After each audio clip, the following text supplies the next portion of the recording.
Hello everyone, I welcome to all of in this video. So guys, इस video में आज हम करेंगे एनालॉजी रीजनिंग के प्रैक्टिस क्वेश्चन। ये हमारा लेक्चर नंबर 2 है। इससे पहले वाला जो लेक्चर था वो थोड़ा सा बेसिक था, इन्फॉर्मेटिव था कि जो किस तरह से एनालॉजी के क्वेश्चन बनते हैं, वो सारी चीज़ें मैंने उसमें डिस्कशन करी थी। तो आज के इस वीडियो में मैं आपकी जितनी भी टाइप्स की एनालॉजी होती है, 5 टाइप्स की जो एनालॉजी रहती है, उसको मैं आपके सामने लेके आ चुका हूँ। जेकेपी कांस्टेबल की रिक्रूटमेंट के लिए लेक्चर चलाए जा रहे हैं। जेके पीएसआई के लिए इंपॉर्टेंट है, पटवारी के एग्जाम के लिए इंपॉर्टेंट है, यूनिट असिस्टेंट के एग्ज़ाम के लिए भी इंपॉर्टेंट है, और जेके एसएसबी के जितने भी एग्ज़ाम हैं जिसमें एलओजी मेंशन रहता है, वो उन सभी के एग्ज़ाम के लिए इंपॉर्टेंट है। एसएससी के जो जीडी के एग्ज़ाम होते हैं, एमटीएस, सीएचएसएल, सीजीएल, आरआरबी, जो अरबी अभी आरपीएफ की जो पोस्टेज आ गई हैं, उसकी कांस्टेबल की और सब इंस्पेक्टर की, तो उनके लिए भी ये इंपॉर्टेंट लेक्चर है। तो चलो स्टार्ट करते हैं क्वेश्चन। अगर आप इस चैनल पर नए हो तो चैनल को ज़रूर सब्सक्राइब कर लेना। दोस्तों, जितने भी टाइप की एनालॉजी यहाँ पे बनती है, मैं आपको बता दूँ, मैंने बताया भी था कि सबसे पहले आपके डिस्कशन करेंगे हम फिगरल एनालॉजी। फिगरल एनालॉजी जो हमारी फर्स्ट एनालॉजी यहाँ पे टाइप पे मैंने रखी है। सो आप जल्दी से बताओ कि इसका आंसर क्या होगा। जिन बच्चों को इसके बारे में पता है तो वो बता सकते थे। इसमें आपका क्या होगा कि बेसिक कंसेप्ट भी आज इसका क्लियर हो जाएगा, जिनका अभी तक नहीं हुआ है। तो लेक्चर नंबर 1 देखने के लिए डिस्क्रिप्शन बॉक्स में आपको हमारे और भी बहुत सारे प्ले के लिंक मिल जाएंगे। जेकेपी कांस्टेबल की जो रिक्रूटमेंट है उनका प्ले का अलग से है, और जीके जो जेकेपी कांस्टेबल की हमने रखी है वो अलग से है। जो इंपॉर्टेंट लेक्चर मुझे लग रहे हैं जीके के, तो मैं वहाँ पे ऐड कर रहा हूँ। मैथ को भी जल्दी स्टार्ट करेंगे बच्चों की डिमांड में। तो बताइएगा कि अगर ये वाला फिगर इससे कहीं ना कहीं किसी ना किसी रिलेशन से रिलेट कर रहा है। हो सकता है कि जैसे ये जो फिगर है इसके ओपोजिशन के केस में हो सकता है रोटेशन के केस में हो, मिरर इमेज के केस में हो, कोई भी केसेस यहाँ पे बन सकता है। तो आपने उसी केस को सिमिलर फॉलो करना है, तो वहाँ पे इस केस को लगाना है। अब यहाँ पे देखो कि ये वाला जो पोर्शंस है, ये कहाँ पे जा रहा है, यहाँ पे जा रहा है। तो ये वाली जो इस तरह की लाइंस हैं वो सीधी इसके ऊपर हो, यानी कि ऑपोजिट हो रहा है केस। तो ये क्या हो जाएगा, ये भी ऑपोजिट हो जाएगा। ऑपोजिट का मतलब अब क्या होगा कि ये वाली जो लाइंस है ये कहाँ चली जाएंगी, यहाँ पे चल जाएंगी इस तरह के बॉक्सेस में, और ये वाली जो होंगी ये वो नीचे आ जाएंगी। अब देखो, कोई इस तरह का कोई यहाँ पे बॉक्स होगा, और ये वाला ऑप्शन नहीं होगा, क्योंकि ये वाली जो लाइंस है किस इस तरह से हमें लाइन चाहिए, इस तरह से। सो इस तरह का ऑप्शन सिर्फ ए ऑप्शन है। Option 1 will be the correct answer. तो ये एसएससी के एग्जाम में पूछे गए क्वेश्चन है, इससे ज़्यादा लेवल डिफिकल्ट आपको नहीं पूछेगा। अब यहाँ पे क्वेश्चन देख लो कि ये वाला पोर्शन जो है, यहाँ पे इसको ध्यान से देखो कि ये यहाँ पे इस तरह से लेट कर रहा है, यानी कि ये चीज़ ये बन जाती है। तो ये चीज़ क्या बनेगी, ये फिगर क्या बनेगी, ये आपको देखना है। अब यहाँ पे देखो कि इस फिगर में जब ये चीज़ आई, यहाँ पे डार्क ट्राइंगल था, अब यहाँ पे विदाउट शेड के ट्राइंगल रह गया। अब सिर्फ यहाँ पे ब्लैंक ट्राइंगल दिख रहा है, और जो इसके बाहर सर्कल था वो रिमूव हो गया। कहने का मतलब कि है कि अब यहाँ पे क्या होगा, इस फिगर का बॉक्सेस तो आपका ऐसे ही रहेगा, ठीक है, दो बॉक्सेस ऐसे ही रहेंगे आपके। और ये जो बाहर वाला है आपका, ये आपका दिख रहा है, इसको पेंटागन पेंटागन की शेप का है, बट इसकी साइडें ज़्यादा हैं, पता नहीं कौन सा पेंटागन है ये। ये रिमूव हो जाएगा, बट यहाँ पे क्या आ जाएगा, एक सर्कल आ जाएगा, नॉर्मल सा सर्कल। तो ऑप्शन आपका ए यहाँ पे बिल्कुल सही हो जाएगा, ठीक है। फिगर को एनालाइज करो, देखो जरा इससे इसका क्या रिलेशन बन रहा है, किस तरह से ये रिलेशन बना रही है, उस चीज़ को देखो। देन उसके बाद आप इस फिगर पे आओ कि आगे का क्वेश्चन कैसे बनेगा। नेक्स्ट क्वेश्चन जल्दी से देखो। नेक्स्ट क्वेश्चन भी हमारा इंपॉर्टेंट है। और देखो, रीजनिंग के क्वेश्चन इंपॉर्टेंट तो नहीं होते सारे, ये होते हैं कि पैटर्न टाइप जो होती है वो इंपॉर्टेंट रह जाती है। अभी देखो, ये फिगर कुछ इस तरह से बन रही है, यानी कि ये इसकी मिरर इमेज बन रही है, ओके। अब क्या होगा कि अब यहाँ की फिगर क्या हो जाएगी, अब यहाँ की फिगर ये क्या हो जाएगी, ये फिगर आपकी इस तरह की शेप ले लेगी। किस तरह की शेप ले लेगी, इस तरह की शेप ये ले लेगी। अब बताओ क्या इसका आंसर होगा। ऐसी फिगर मुझे कहाँ दिख रही है, ये वाली नहीं है, और ये वाली हो सकती है, और सिर्फ एक ही ऑप्शन है यहाँ पर, ऑप्शन 3 यहाँ पे बिल्कुल सही आंसर है, और कोई भी ऑप्शन यहाँ पे फॉलो नहीं करेगा। नेक्स्ट क्वेश्चन देखो कि इसको मैं थोड़ा साइड कर लूँ, इसको देखो, इस फिगर को, यानी कि कोई बड़ी वाली फिगर के साथ छोटी सी फिगर फॉलो हो रही है, और ये बड़ी फिगर का छोटी फिगर, और यहाँ पे बड़ी फिगर के साथ छोटी फिगर फॉलो हो रही है, यानी कि सेम पिंच सेम। और यहाँ पे देखो, छोटी फिगर के साथ बड़ी फिगर, गलत option. Same figure follow, no, ये भी गलत हो जाएगा, क्योंकि ये उस केस में नहीं दिया है। तो ऑप्शन यहाँ पे 4 यहाँ पे विल बी द आंसर। क्यों, क्योंकि आप देख सकते हो कि ये जो 5 साइडेड फिगर है और उसके बाद छोटी 5 साइडेड फिगर फॉलो हो रही है, तो वैसे ही हमारे इन तीनों केसेस में फॉलो हो रहा था, हम आगे भी इसी तरह को फॉलो करेंगे। नेक्स्ट क्वेश्चन देख लो ध्यान से। ट्राइंगल का यहाँ पे स्केयर बन जाता है, ओके। सर यहाँ पे ट्राइंगल देखो, यहाँ पे ये जो एक ट्राइंगल मान लो, इसके साइड में कुछ इस तरह से रिंग टाइप बने हुए हैं।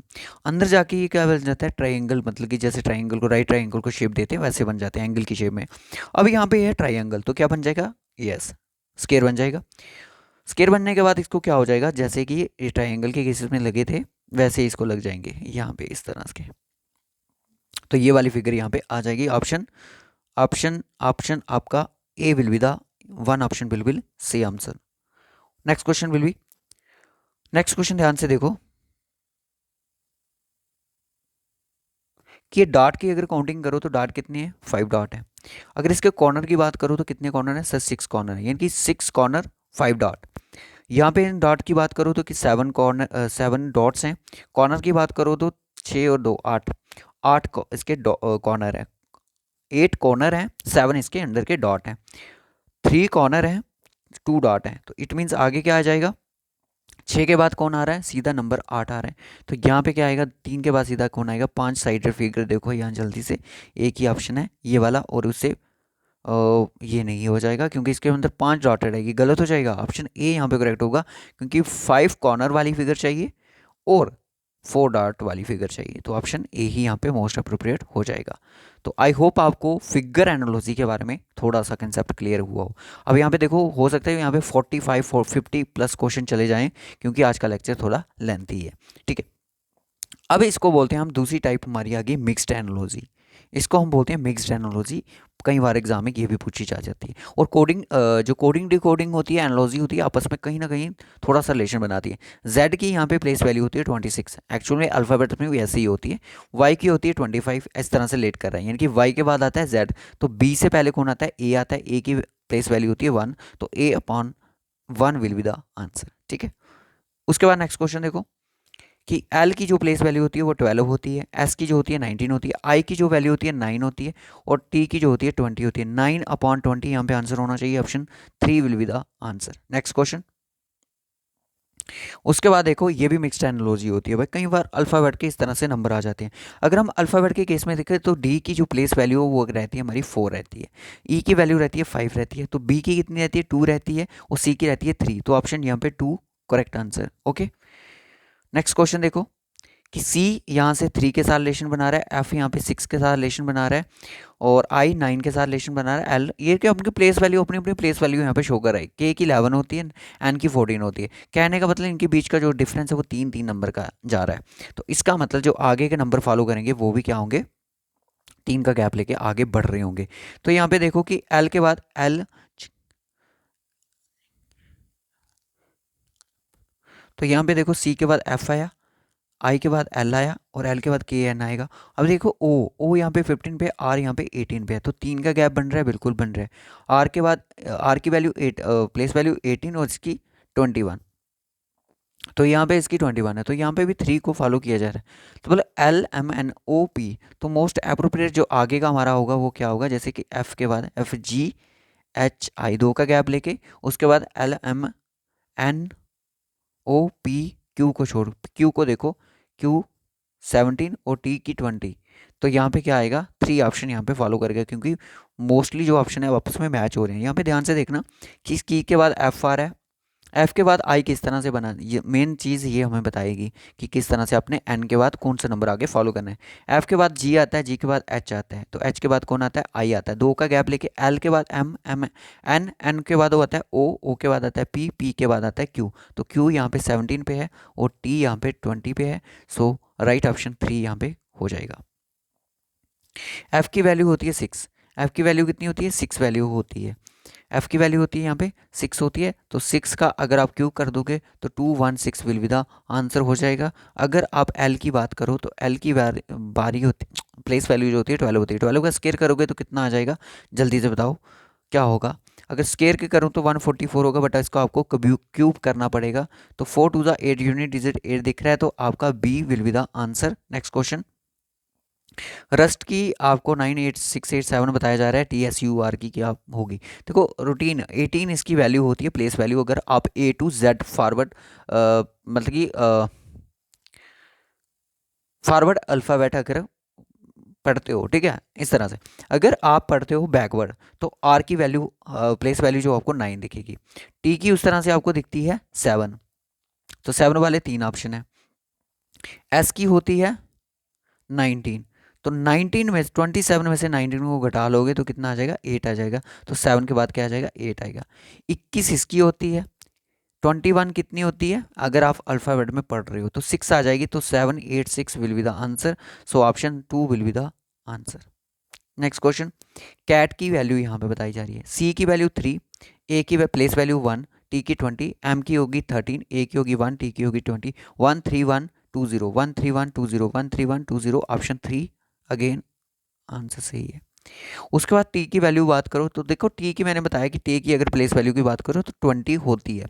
अगर बैकवर्ड अल्फ़ाबेट की काउंटिंग में करोगे तो आपकी कितनी आएगी, 7 आएगी। 7 आएगी तो इट मीन्स कि 7 7 ट्रिपल टाइम। आर की अगर मैं बात करूँ तो 18 होती है। आर की कितनी होती है, 18 होती है। 27 में से घटा लो 18 को तो आपका आ जाएगा 17 में से 8 चला जाएगा तो 9, तो 9 ट्रिपल 9, यहाँ पे 9 हमारा आ जाएगा। ठीक है। नेक्स्ट क्वेश्चन देखो, बी की 16 बता रहा है, तो यानी कि बी की प्लेस वैल्यू होती है 2, तो 2 को कितना टाइम करोगे तो 16 आएगा। 2 इंटू 2 इंटू 2, 2 टू ज़ा 4, 4 टू ज़ा 8, 8 टू ज़ा 16, ओके 16 आ गया। अब डी की क्या होती है, डी की सर होती है आपकी ए बी सी डी, तो 4, 4 4 जा 16 है ना, 16 4 जा 64, 16 4 जा 256, तो ऑप्शन कितना ए यहाँ पे बिल्कुल सही आंसर। नेक्स्ट क्वेश्चन पढ़ो कि डी की 4 होती है, एच की 80 होती है, एम की 13 होती है और क्यू की होती है 17, तो 13 इंटू 17 44 आंसर यहाँ पे बिल्कुल सही है। Option 4 will be the answer. ये क्वेश्चन जो है आपके लिए होमवर्क का क्वेश्चन है। ये सारे के सारे जितने क्वेश्चन मैंने प्रीवियस डिस्कशन किए, प्रीवियस ईयर का क्वेश्चन थे, और ये क्वेश्चन उस एग्ज़ाम में पूछे गए थे। किस एग्ज़ाम में, एसएससी के एग्ज़ाम में पूछे गए थे, और ये मिक्स्ड एनालॉजी खत्म होगी। अब आती है आपकी अल्फ़ाबेट्स एनालॉजी। अल्फ़ाबेट्स एनालॉजी पे भी डिस्कशन करते हैं। अब ये क्वेश्चन किस तरह से बनेगा, जल्दी से देखो इसको किस तरह से ये क्वेश्चन बन रहा है। देखो, मैं अगर केसेस को अगर फॉलो करना है तो आपको थोड़ा सा मुझे स्क्रीन को छोटा करना पड़ेगा। ठीक है। अगर यहाँ पे मैं लिख दूँ कि सी है और एफ है, आई है और एल है, देखो अपने पास ना एक नोटबुक पे ए बी सी ज़रूर लिख के रखो, क्योंकि अभी आप अगर आप फ्रेशर हो तो आपको शो हो सकता है इन चीज़ों के बारे में थोड़ा कम नॉलेज मिले। ओ है, सी की अगर मैं बात करूँ पोजीशन के केस में, ये 3 का केस बनाता है, ये भी 3 का बनाता है, ये फॉरवर्डिंग में 3 का बनाता है और ये बैकवर्ड में 3 का बनाता है। एल बनाता है कितना, एल बनाता है 12 का, एल बनाता है 12 का, और अगर आप इसकी बात करोगे तो ओ बनाता है, बैकवर्ड में करोगे तो ये भी 12 का बनाता है। ठीक है। आई की बात करोगे तो आई आर का बनाता है, एफ यू का बनाता है। तो फॉरवर्डिंग में देखो, यू की अगर 21 वैल्यूज होती है तो उसमें देखोगे बैकवर्ड में काउंट करोगे तो 6 आएगी, तो एफ की भी 6 होती है। मैं यहाँ पे जो लॉजिक है वो मुझे पता चल चुका है, डी जी जे एम। ठीक है, डी जी एम। डी की वैल्यू कितनी होती है, डी की प्लेस वैल्यू कितनी होती है, डी की प्लेस वैल्यू 4 होती है, तो उस केस में कितनी होगी उसकी, बताओ जरा जल्दी से। डी की अगर 4 होती है, डब्ल्यू एक्स वाई जेड, बताओ जल्दी से क्या होगी, 1 2 3 4। तो यहाँ पे मुझे कोई भी दूर दूर तक ऐसा ऑप्शन नहीं दिख रहा है डब्ल्यू, हो सकता है हमारा पैटर्न जो है नहीं। Let's try. एम की होती है, अब यहाँ पे ब्रेक लग गई। सी का रिलेशन ओ से बन रहा है, अब ऐसा हो सकता है ऐसे रिलेशन बनाना पड़े। सी का रिलेशन किससे बन रहा है, ओ से बन रहा है। सी का रिलेशन ओ से किस तरह से बन सकता है, सी की वैल्यू 3 होती है, और यानी कि इसमें अगर ऐड करूँ मैं 12 को तो मेरा ओ बन सकता है। एफ की वैल्यू होती है 6 और आर की होती है 18, इसमें 12 करूँ तो हो सकता है। आई की 9 होती है, 21 होती है, 9 में अगर मैं 12 को ऐड करूँ 21 बन सकता है। इसकी 12 होती है, और एक्स की कितनी होती है, एक्स वाई जेड, तो 24, और 12 12 24, बिल्कुल सही। डी की वैल्यू कितनी होती है, 4 होती है, तो 4 में 12 को ऐड करो 16, तो पहला आंसर क्या है, पहला ऑप्शन आएगा पी, पहला लेटर जो आएगा पी आएगा। जी की होती है 7, 7 और इसमें 12 को ऐड करोगे तो 19, 19 किसकी होती है, एस की, तो पी एस, यहाँ पे आंसर सी ही यहाँ पे बिल्कुल सही हो जाएगा। मैं पहले लॉजिक जो लगा रहा था वो यहाँ पे फॉलो नहीं करेगा। ठीक है। अब यहाँ पे बैकवर्ड और फॉरवर्ड जो अल्फ़ाबेट्स है उसके बारे में बात करें। बी की अगर आप काउंटिंग करोगे ए बी सी, तो बीच कौन से नंबर पे आता है, 2 नंबर पे आता है। अगर आप बैकवर्ड काउंटिंग करते हो तो बाई कौन से नंबर पे आता है, 2 नंबर पे आता है। अगर इन केस अगर देखा जाए तो फॉरवर्ड में 25th नंबर पे आता है। डी की अगर बात करो तो डी 4 नंबर पे आता है। तो आपका अब यहाँ पे कौन होना चाहिए, यहाँ पे आपका डब्ल्यू होना चाहिए। डब्ल्यू एक ही ऑप्शन, सी ऑप्शन यहाँ पे बिल्कुल सही है। जैसे डी का किस तरह से याद रख सकते हो कि ऑपोजिट में इसका डब्ल्यू बनता है, तो ड्यू, ड्यू कोल्ड ड्रिंक से इसको याद रखो। जैसे जी का टी बनता है, जी टी रोड याद रखो उसका, ठीक है। इस तरह की ट्रिक है इनको याद रखने के लिए। एल, जे के एल एम के बाद एम आ रहा है, के बाद क्या आ रहा है, के एल एम एन, के एल एम दो का गैप ले रहा है, तो इसका मतलब कि एक्स से पहले, एक्स के बाद कौन आएगा, एल एम, तो एक्स के बाद आएगा एक्स वाई। तो वाई ऑप्शन एक ही है, डी ऑप्शन यहाँ पे बिल्कुल सही। बाकी इसको डिटेल मेथड से अगर मैं करवाऊंगा तो बहुत टाइम लग जाएगा, ऑप्शन अप्रोच से भी हमें करना पड़ता है। यहाँ पे लिखा है कि रैकेट का उल्टा कर दिया, R A C E T, तो ऑब्जेक्ट, ऑब्जेक्ट यहाँ पे आंसर हो जाएगा ऑप्शन बी। मैं जल्दी जल्दी इसीलिए करवा रहा हूँ, क्वेश्चन बहुत ज़्यादा है। जे का पी बन रहा है, आई का ओ बन रहा है, एन का क्या बन रहा है, कुछ समझ नहीं आ रहा है इसमें, ठीक है। J K L M N O P, J K L M N ओ, कितना गैप ले रहा है बीच में, 5 वर्ड्स का। आई का बन रहा है ओ, I, J K L M N N O, ये भी 5 का ले रहा है, तो इसका मतलब ये भी 5 का लेगा। W X Y Z A B, next कौन होना चाहिए, सी होना चाहिए, जो कि इसमें है ही नहीं है। तो क्या करेंगे इस तरह के क्वेश्चन को आप, क्या कर सकते हैं इस तरह के क्वेश्चन को, या तो इसमें कोई और रिलेशन बन रहा है, इनको पूरा चेक करके देख लेते हैं। जे आई एच के, आफ्टर दैट की पी क्यू एन क्यू, यहाँ पे ओ है सॉरी, हो सकता है ये इंटरचेंज हो रहे हो, ऐसा भी हो सकता है। जे आई एच, एच का कोई रिलेशन किसी के और के साथ, K L M N O P, K L M, K L M N O, 4 का गैप लेके जे का क्याऊ के साथ कैसे रिलेशन बन सकता है, J K L M N O P, ये तो बहुत ज़्यादा जा रहा है, सेम रिलेशन है ही नहीं इनका। जे आई एच, देखो इस तरह के क्वेश्चन हमें रीजनिंग में फंस सकते हैं, तो हम उन पे ज़्यादा टाइम भी नहीं लगाना चाहिए उन इस तरह के क्वेश्चन पे, क्योंकि हमारा टाइम वेस्ट जो हो सकता है।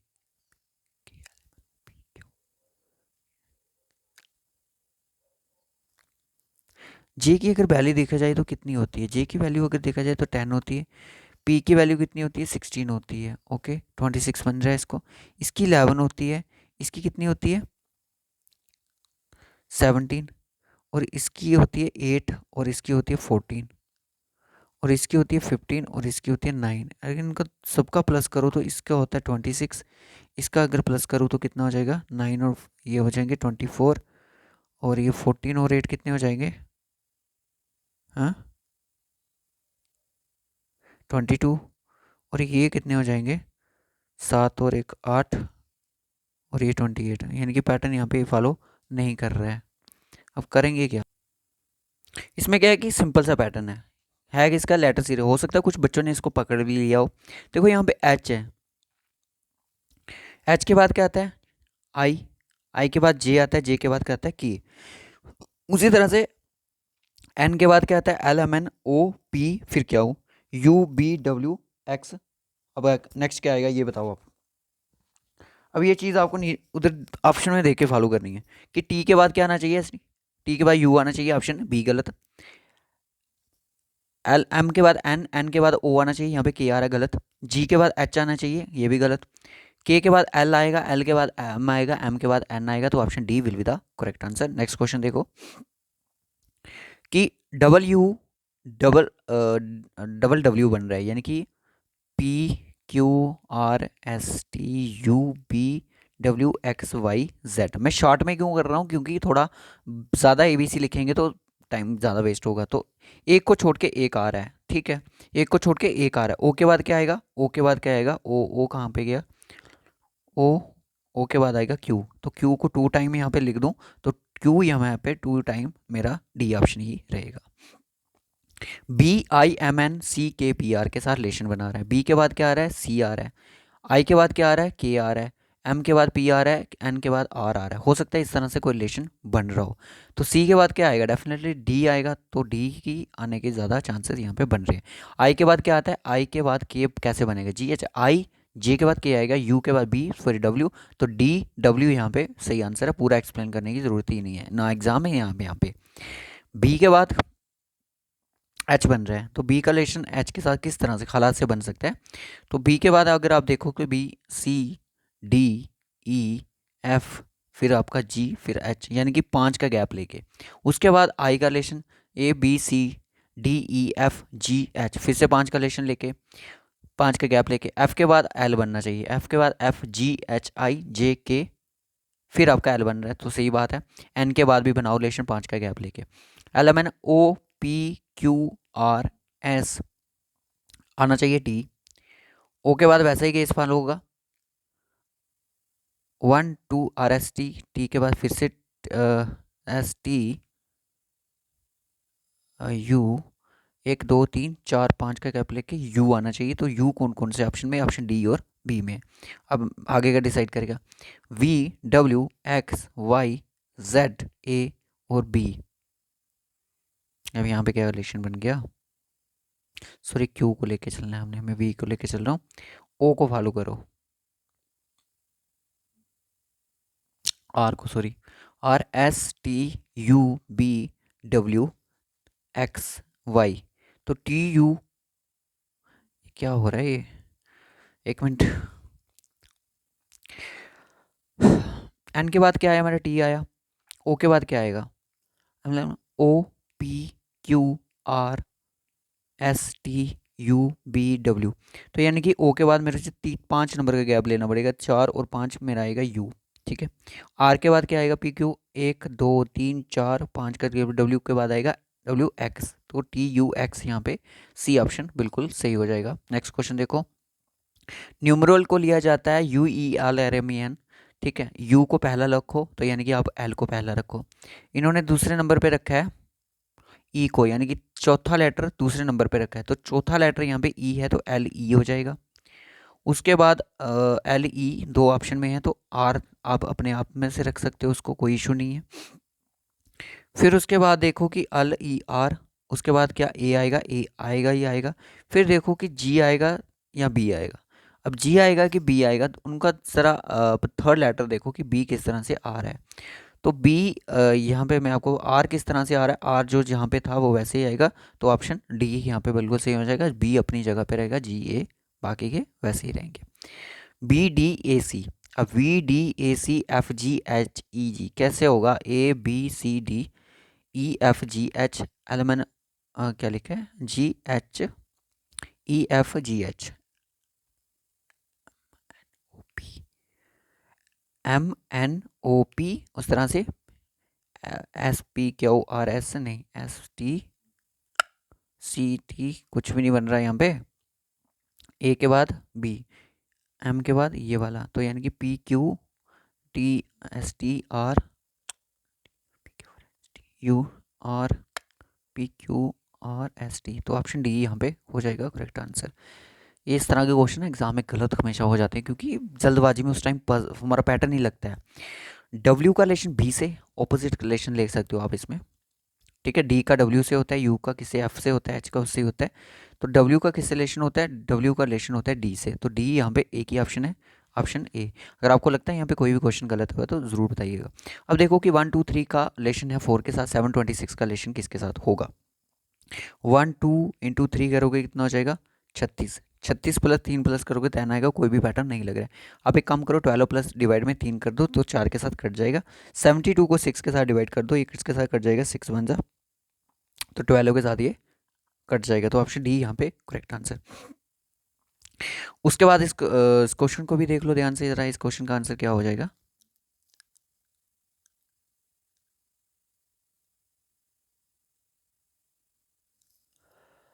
देखो जरा इसका आंसर क्या होगा कि 83 का रिलेशन 25 से 29 का रिलेशन किसके साथ होगा। तो ये चेक करना पड़ेगा, जल्दी से बताओ।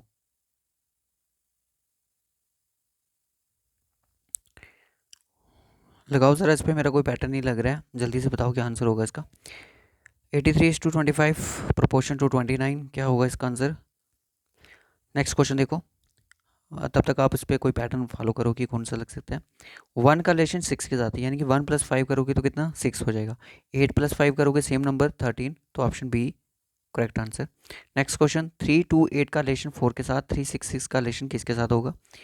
अगर देखो कि अगर हम इस नंबर को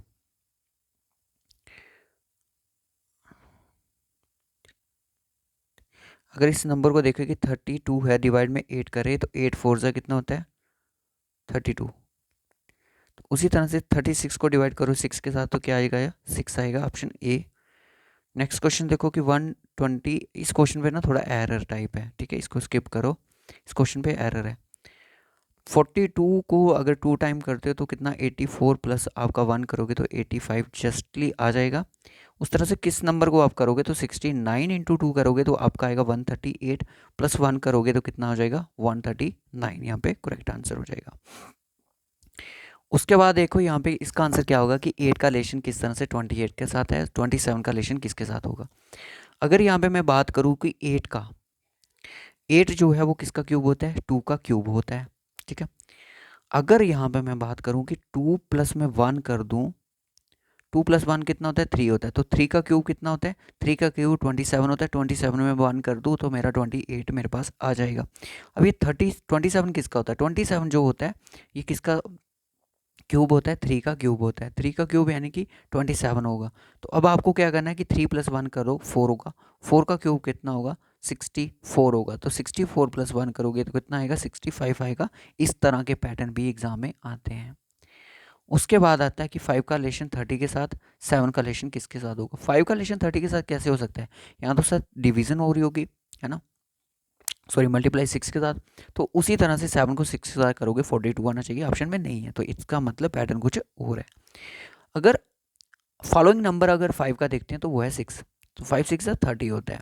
7 का फॉलोइंग नंबर है 8, तो 7 8 56 होता है, तो option D will be the correct answer. उसके बाद देखेंगे 7 का रिलेशन 32 से था, तो 35 का रिलेशन किसके साथ रहेगा।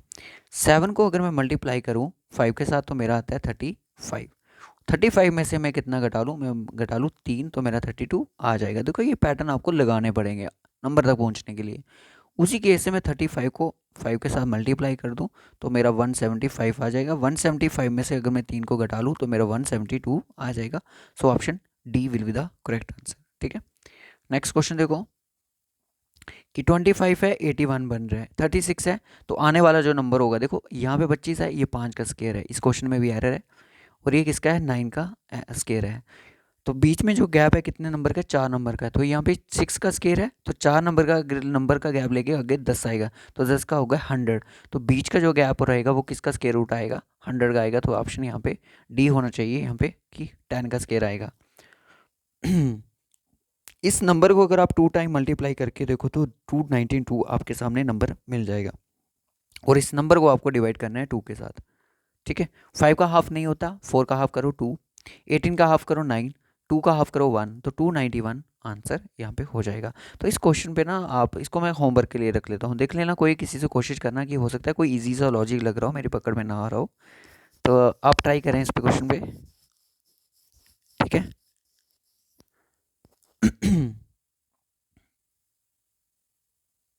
वेट एक मिनट, हो सकता है कुछ लॉजिक ना हो उसमें। 13 में से 5 गया 8, और 7 में से 2 गया 58, 29 58,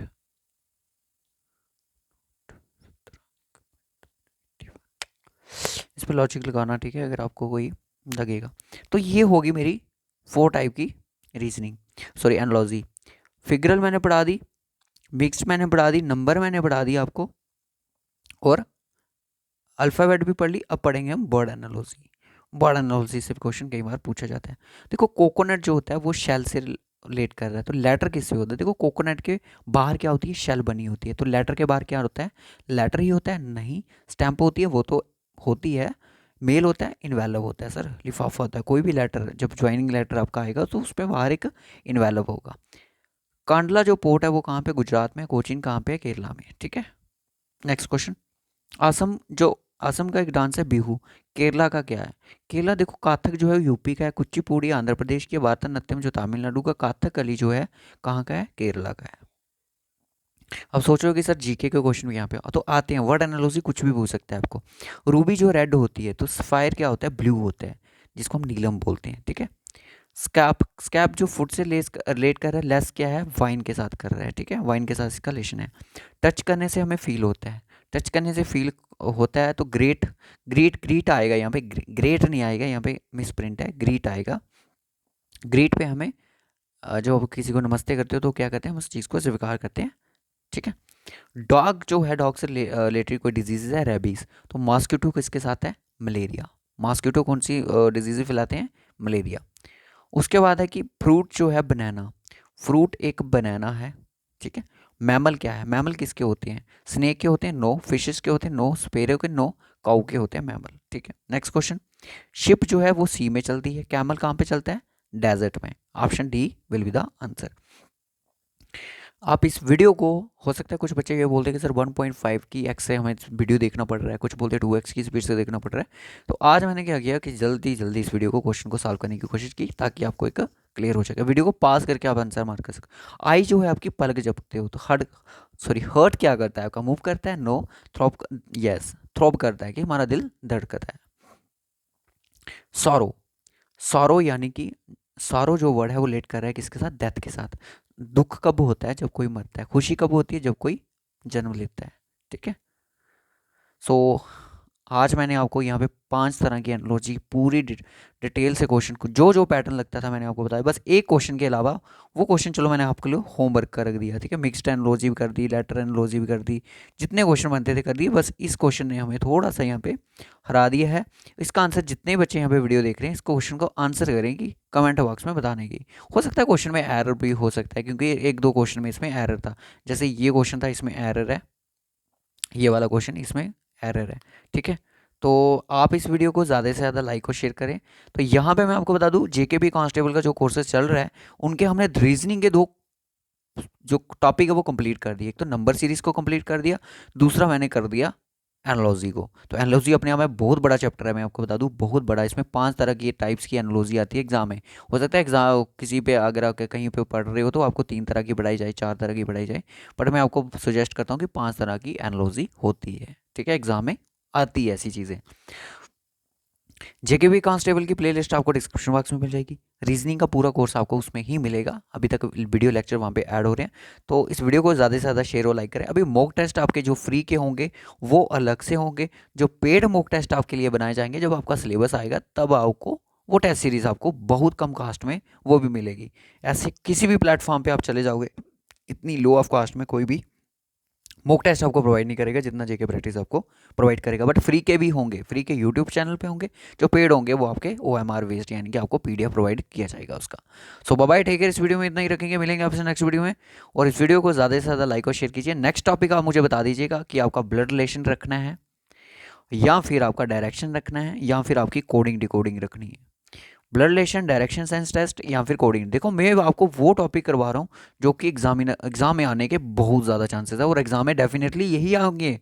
कोडिंग डिकोडिंग जेकेपी कांस्टेबल में पहले भी आता था, इस बार भी आएगा, जेके PSI में भी आएगा, हर एक एग्जाम में आता है, इसमें भी आएगा। ब्लड रिलेशन, ब्लड रिलेशन के बारे में भी आएगा, डायरेक्शन भी आएगी, और बताओ एनालॉजी भी आएगी, नंबर सीरीज भी आएगी, लेटर सीरीज भी आएगी। ये सारे के सारे जितने रीजनिंग के टॉपिक मैं आपको बता रहा हूँ ये मैं सारे करवाने वाला हूँ। वेन डायग्राम भी आएगी। स्टेटमेंट कंक्लूजन में कुछ कह नहीं सकता, बट मैं करवाऊंगा साइलोगिज्म, हो सकता है साइलोगिज्म पूछ लिया जाए एग्जाम में आपको। तो इस वीडियो में इतना ही रखेंगे। रीजनिंग का फुल कोर्स आपको यहाँ पे मिल जाएगा फ्री ऑफ कॉस्ट में। इस वीडियो को ज़्यादा से ज़्यादा शेयर कर दो, और चैनल को ज़रूर सब्सक्राइब कर देना। अगर नहीं करा है तो फिर कभी नहीं कर पाओगे, क्योंकि रीजनिंग का जो जिम्मेदारी है वो मेरी है। रीजनिंग में हर बच्चा क्वालिफाई करेगा, चाहे 20 नंबर की आए, 25 की आए, 30 की आए, जितनी नंबर की आ जाए फ़र्क नहीं पड़ता सर। बस हमारी तैयारी जो है अच्छे से करवा दो, तो हमारी आपकी तैयारी हम अच्छे से ज़रूर करवा देंगे। जितने मैं टॉपिक पढ़ाऊँगा उनको अच्छे से पढ़ लो, उसके बाद मैं आपका एक मॉक टेस्ट लेके आऊँगा 20 to 25 मार्क्स का। तो उस तरह से ही चीज़ें चलेंगी। बाकी जो जीके के जो मैं लेक्चर ला रहा हूँ तो उनको भी आप बीच बीच में देखते रहो, मैं ऐड करवाता रहूँगा, जेके भी जीके की। और वुमेन सुपरवाइजर जितनी भी फीमेल्स यहाँ पे हैं उनकी भी एक अलग से प्लेलिस्ट बना दी है। जितने भी सब्जेक्ट जो होंगे वो एक ही प्लेलिस्ट में डाल दिए जाएंगे। बस मॉक टेस्ट ही आपको मिलेंगे, डिटेल लेक्चर या फिर आपको पर्टिकुलर टॉपिक में एमसीक्यूज नहीं मिलेंगे। अगर होंगे तो आपको एक स्पेशल उसी प्लेलिस्ट में हम डलवा देंगे उनका भी link. So bye, take care. इस वीडियो में इतना ही रखेंगे। Bye, take care.